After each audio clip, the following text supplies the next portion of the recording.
Joining us now, National Campaign Manager, Donald Trump for President, Corey Lewandowski. Hey, Corey, how you doing? Hey, good morning, John. How are you today? Okay, it's going to be a big night. I'm fired up tonight.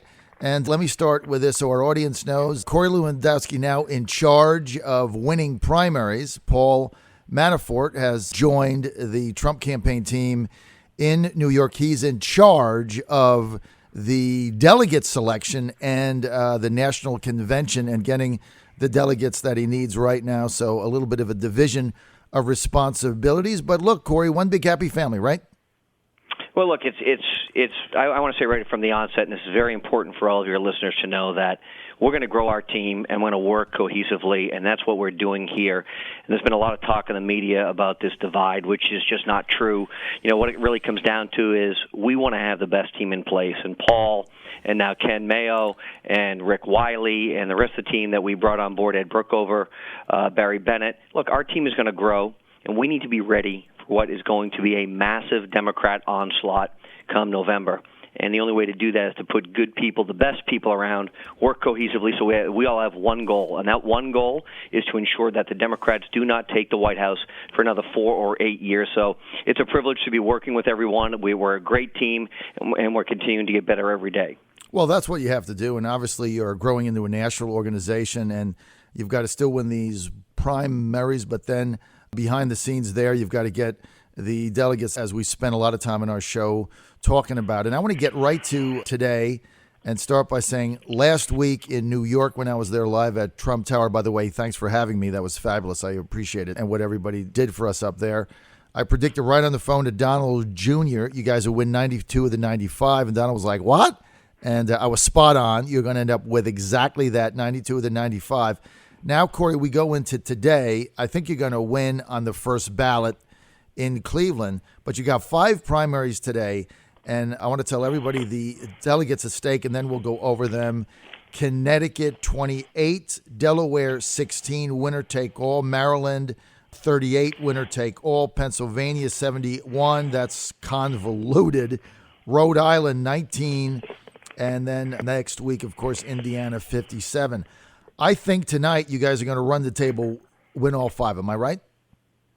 Well, look, we hope for a great night tonight, and if you believe the public polling data, I think that indicates that Mr. Trump is up anywhere between 18 and 40 points in some of these states, and that is because his message of Make America Great Again and bringing jobs back is important everywhere. And, you know, one of the shows I watched this morning said, you know, Ted Cruz is a regional candidate, and Donald Trump is a national candidate. And what you will see tonight, hopefully, is Donald Trump dominating in the Northeast, which he has done throughout this cycle. He's dominated in the Southeast. He's won in the West. He's won in the Upper Midwest. He's won in the Rust Belt.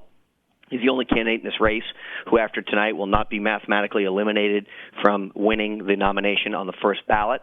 And if the other candidates in this race want to do something, and they want to actually ensure that we don't have 4 years of a Hillary Clinton in the White House, it's time for them to get out of the race after tonight, unite behind Donald Trump, and have a unified front so that we can be ready for the Democrats, which are coming in full force.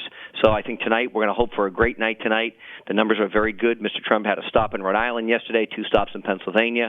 You know, he's just been all over the Northeast recently. We're in Delaware I think we had, 8 or 9,000 people in Maryland. We had 7 or 8,000 people in Delaware on Friday afternoon. It's just been a great reception for his message, and I think he's going to have a good night tonight.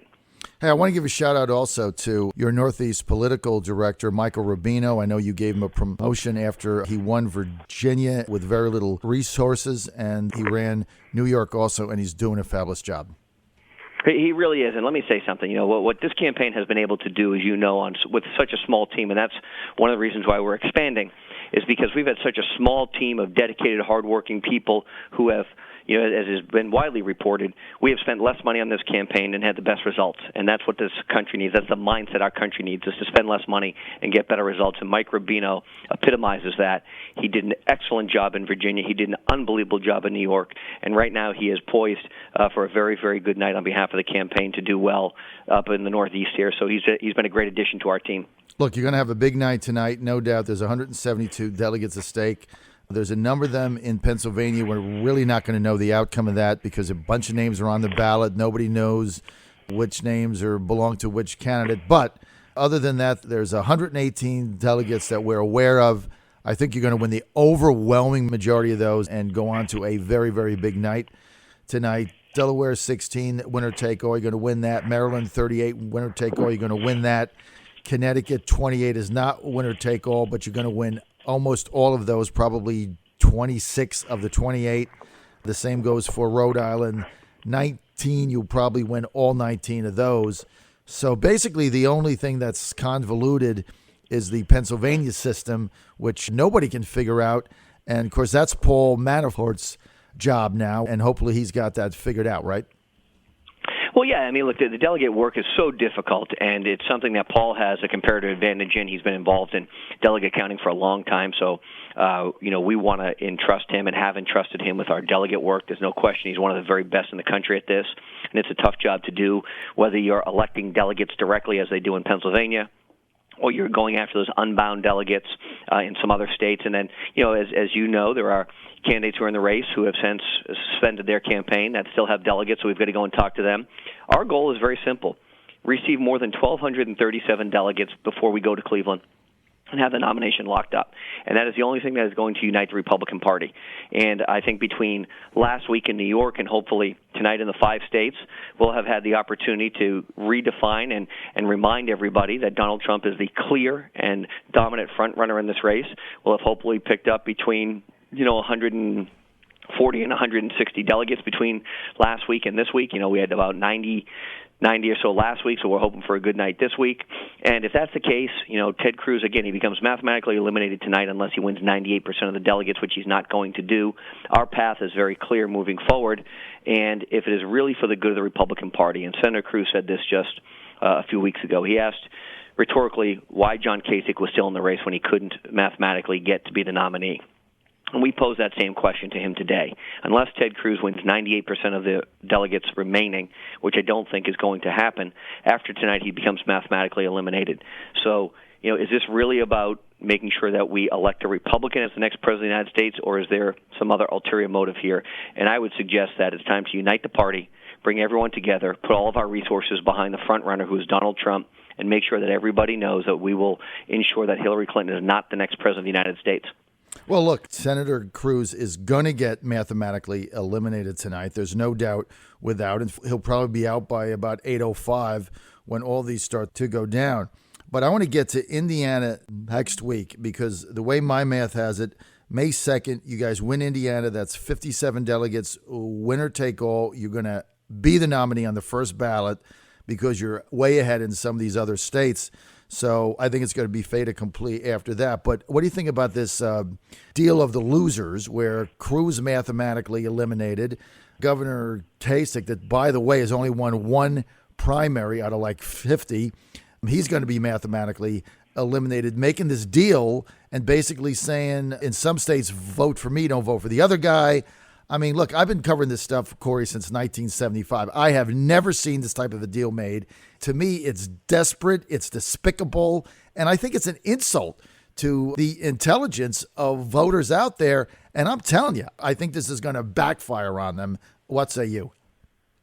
Here's what I think. I think it's a sign of weakness, right? You've got these two politicians who've been career politicians their entire lives, trying to collude together to stop the front runner. And it's a sign of weakness. And you saw immediately following the announcement that was worked out between a couple of the staff members that John Kasich yesterday, as he was eating some more pancakes, said something to the effect of, no, I still want you to vote for me. Don't vote for Ted Cruz in Indiana. And we just don't have the resources to compete. And that's the bottom line. Is these guys, they want to collude together. They want to play dirty tricks. This is typical inside the Beltway, Washington, D.C. insider trying to rig what is already a rigged system to stop the front runner who has millions of more votes than his other opponents, has hundreds of more delegates than his other opponents. The will of the people, they're trying to take it away. They're trying to gang up against him, and it's a sign of weakness, it's a sign of desperation, and it's a sign of collusion, and I think the American people are way too smart for this, and the bottom line is, Mr. Trump is going to have a good evening tonight, we hope, and then we go to Indiana where they are spending millions and millions and millions of dollars to try and stop Donald Trump. But his message of bringing jobs back and fixing the economy and redoing our trade deals and making sure that we put America first resonates across the country, and the American people know that. You win Indiana, it's all over. You're going to win on the first ballot in Cleveland. And right now, I think you guys are well positioned to carry the state. If you win that, I'm going to predict it is all over. You are going to well exceed the 1237 that you need going into Cleveland. And by the way, hopefully we'll all be there. Corey, I want to get to Virginia. It was reported yesterday by some media outlets, the Washington Post specifically, that there was a possibility that Mr. Trump would be addressing the Virginia State Convention in Harrisonburg on Saturday. Since then, I had heard that the JMU arena where the convention is being in could not accommodate Trump and that there were other security issues that hadn't gotten worked out. How do we stand on this now?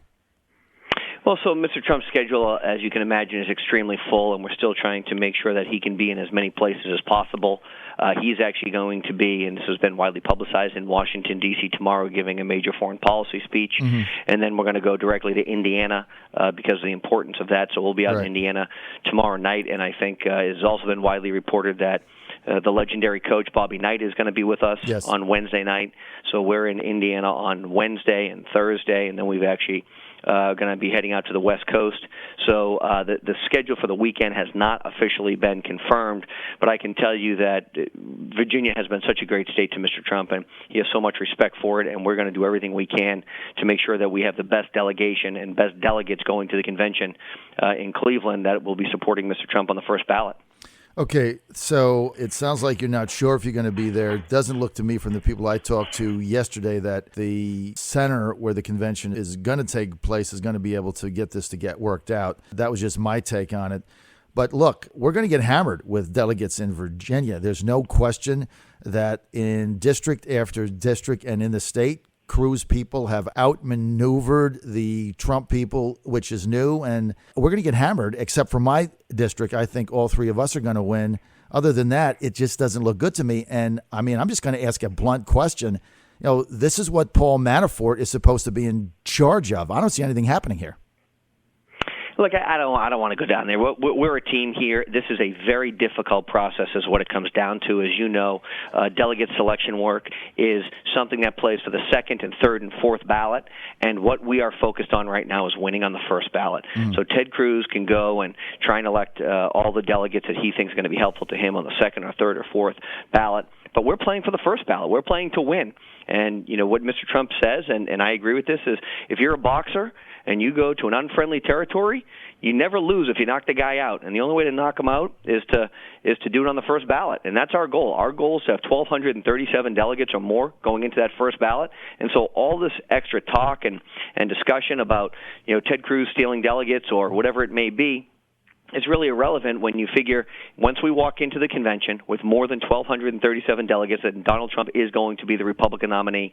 All of the rest of this is just, you know, conjecture and speculation for the pundits who want to have something to talk about. So for us, our goal, keep winning elections, keep amassing delegates, which is what we're doing, you know, not just in New York last week, but hopefully in the 5 states this week. Then we'll move to Indiana. And when you keep winning and those delegates are bound to you on that first ballot, that's what we're going to do, and that's how we're going to win this election. Let's get to the New Jersey and California primaries, Corey, on June 7th. I know you're planning for those now. Those are coming up. As well, I want to talk about West Virginia on May 10th. The latest public opinion surveys out of the Golden State look marvelous for Trump. What is happening there?